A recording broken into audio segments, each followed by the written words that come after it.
सुप्रभात, नमस्कार। मैं ओपी तिवारी और आप देख रहे हैं प्रकाश टाइम्स। आज की बड़ी और श्रद्धा से जुड़ी खबर कैमूर जिले से है, जहां सिख समुदाय के लिए आस्था और प्रेरणा से भरपूर जागृति यात्रा का भव्य स्वागत किया गया। सिखों के 9वें गुरु श्री गुरु तेग बहादुर जी की शहीदी के 350 वर्ष पूरे होने के उपलक्ष्य में पटना साहिब से निकली यह ऐतिहासिक यात्रा शनिवार को कैमूर जिले के यूपी बिहार बॉर्डर स्थित कर्मनासा के चरण कमल पातशाही गुरुद्वारा पहुंची। इस अवसर पर NH-19 स्थित श्री आनंदपुर साहिब पुराना खालसा होटल के पास सिख समाज के लोगों ने यात्रा का भव्य स्वागत किया। यात्रा के साथ पहुंचे श्रद्धालु भाई मतीदास जी, भाई सतीदास जी और भाई दयाला जी की शहादत को भी याद करते नजर आए। गुरुद्वारा परिसर में श्रद्धालुओं ने अरदास में हिस्सा लिया और लंगर प्रसाद का आनंद लिया। इस दौरान हर कोई गुरु तेग बहादुर जी के बलिदान और उनके संदेश धर्म की रक्षा ही सच्ची सेवा को आत्मसात करता दिखा। यह जागृति यात्रा 17 सितंबर को पटना साहिब गुरुद्वारा से शुरू हुई थी, जो उड़ीसा, बंगाल, झारखंड, जमशेदपुर, उत्तर प्रदेश, दिल्ली, उत्तराखंड होते हुए पंजाब तक पहुंचेगी। यात्रा का समापन आनंदपुर साहिब तख्त श्री केसगढ़ साहिब में किया जाएगा। दिल्ली से आई विशेष पालकी साहिब में श्री गुरु ग्रंथ साहिब का पावन स्वरूप और पुरातन शस्त्र रखे गए हैं, जो इस यात्रा की गरिमा और आस्था को भी ऊंचा बना रहे हैं। यात्रा के दौरान हरप्रीत सिंह, मैनेजर जागृति यात्रा, ने बताया कि यह यात्रा 9 राज्यों का भ्रमण कर जन जन को गुरु तेग बहादुर जी की शहादत और उनके उपदेशों से अवगत कराएगी। वहीं परमजीत सिंह, मुख्य कार्यसेवक गुरुद्वारा नौबतपुर, ने कहा कि यह सिर्फ यात्रा नहीं बल्कि एक जागृति है जो पूरे देश में भाईचारे, शांति और सेवा का संदेश लेकर चल रही है।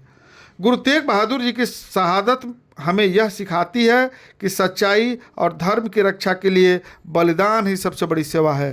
मैं हूं ओपी तिवारी, कैमूर से प्रकाश टाइम्स के लिए। अगर आपको ये रिपोर्ट पसंद आई हो तो लाइक करें, शेयर करें और चैनल को सब्सक्राइब करना न भूलें। सत श्री अकाल। आज बहुत ही सुहावना समा, वैसे तो गुरु कृपा द्वारा कल से पानी बहुत बरस रहा था, लेकिन गुरु साहब ने अपार कृपा की, उनके आगे अरदास बेनती की गई तो गुरु साहब ने थोड़ा समा दिया। आज जो एक जागृति लोगों में जागृत करने के लिए साहिब श्री गुरु तेग बहादुर साहब जी के 350 साला शताब्दी गुरुपुरब को मनाते हुए, शहीदी गुरुपुरब मनाते हुए जो जागृति यात्रा श्री तख्त पटना साहिब से आरंभ हुई थी, वो आज उस स्थान पर जहां कभी पूर्व की यात्रा के दरमियान गुरु तेग बहादुर साहब जी ने अपने सुंदर चरण, कोमल चरण डाले थे, आज वो स्थान गुरुद्वारा चरण कमल पातशाही नामी कर्मनासा नदी, जिसका इतिहास हिंदू धर्म से संबंधित है। लोगों में ये भ्रम था कि जो भी इंसान इस जल से का स्नान करेगा, ये जल को छुएगा, उसके जो अच्छे कर्म हैं वो नाश हो जाएंगे। तो गुरु तेग बहादुर साहब जी ने 9 महीने 13 दिन बनारस रह के सासाराम की यात्रा के दरमियान 550 किलोमीटर का सफर तय करते हुए जब कर्मनासा नदी में आए तो साथ में संगत थी, घोड़े थे। गुरु साहब ने जल को देख के ज्यों ही गुरु साहब नीचे उतरे, गुरु साहब ने चूल्हा लेने की कोशिश की तो एक इंसान ने मना कर दिया। एक बंदे ने कहा कि आप क्या ये करने जा रहे हैं? गुरु साहब ने कहा क्यों भाई? उसने कहा कि ये तो कर्मनासा नदी है, ये जल को जो छुएगा उसके जो अच्छे कर्म है वो नाश हो जाएंगे। तो गुरु साहब जी ने हंस के उसको कहा ये तो माँ है और माँ बच्चे को कभी अपने को श्राप नहीं दे सकती, और माँ को दर्जा देके गुरु साहब ने सबसे पहले 5 चूल्हे छके, फिर अपने स्नान किया, 7 संतों को किया। उसके बाद ये जो कर्मनासा है धर्मस्थल बन गई, क्योंकि ये गंगा में जाके चौसा से मिलती है। गुरु साहब ने कहा अगर ये पवित्र है तो गंगा भी कभी पवित्र नहीं हो सकती, वो ये पवित्र है। इसलिए लोगों का भ्रम दूर करके 1676 ईस्वी में गुरु साहब ने पूरी किया इस धरती को भाग लगाया, जहाँ एक बाबा पंजाबी बाबा के नाम पर 50 साल तक सेवा करते रहे। एक कुटिया डाल के दास भी 36 साल से दर की सेवा कर रहा, दरकर का कुकर है, दरकर का चौकीदार है। आपका सहयोग मिला, आज बहुत ही पार कृपा हुई। तख्त पटना साहब के जथेदार साहब, कथावाचक साहब और अपने अमृतसर तख्त के कथावाचक साहब और संगत बहुत मैनेजर साहब पटना साहब के, इनका सहयोग जो मैं मांगता था, इनके आगे बेनती करता था, आज खुद गुरु साहब ने कृपा की, सब मेरे पास आए, गरीब के पास, मेरे सबका मैं तहे दिल से सम्मान करता हूँ। मेरे पास लफ्ज नहीं कि जो मैं इनके आगे कह सकूँ।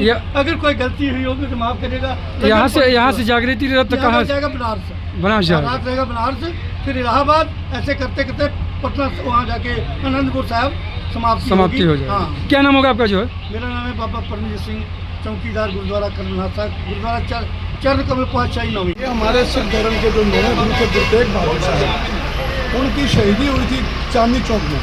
तो उनकी शहीदी और भाई मती दास, भाई सती दास, भाई दयाला जी, इन चारों की शहीदी सी हुई थी। इन चारों की शहीदी को समर्पित ये जो यात्रा है, ये तख्त श्री हरमंदिर पटना साहिब बिहार से निकाली गई है, बिहार सरकार की मदद से और गुरु ग्रंथ साहब जी की देख रेख में। तो ये जो यात्रा है, ये अलग अलग राज्यों में 8 राज्यों में जाएगी। उत्तराखंड, टाटा, जमशेदपुर, रामगढ़, बनारस, यूपी, दिल्ली, हरियाणा, पंजाब, सब जगह से होती है। समापन कहाँ पे होगा जो? ये पंजाब में होगा, श्री अनंतपुर साहिब पंजाब में होगा। हाँ, ये इस अक्टूबर के एंड में होगा। उद्देश्य क्या है लोगों के प्रति, क्या जागरूक की जाए? जागृति का, कि हम जागृत करें कि जो भूल चुके हैं गुरु महाराज की शहीदी को, कि उन्होंने शहीदी किस लिए दी, क्यों शहीदी दी, क्या जरूरत पड़ गई थी, उस शहीदी को जागृत करने के लिए हमने ये यात्रा निकाली है। क्या नाम होगा आपका जो है? मेरा नाम हरजीत सिंह, तख्त श्री हरमंदिर पटना साहिब मैनेजर।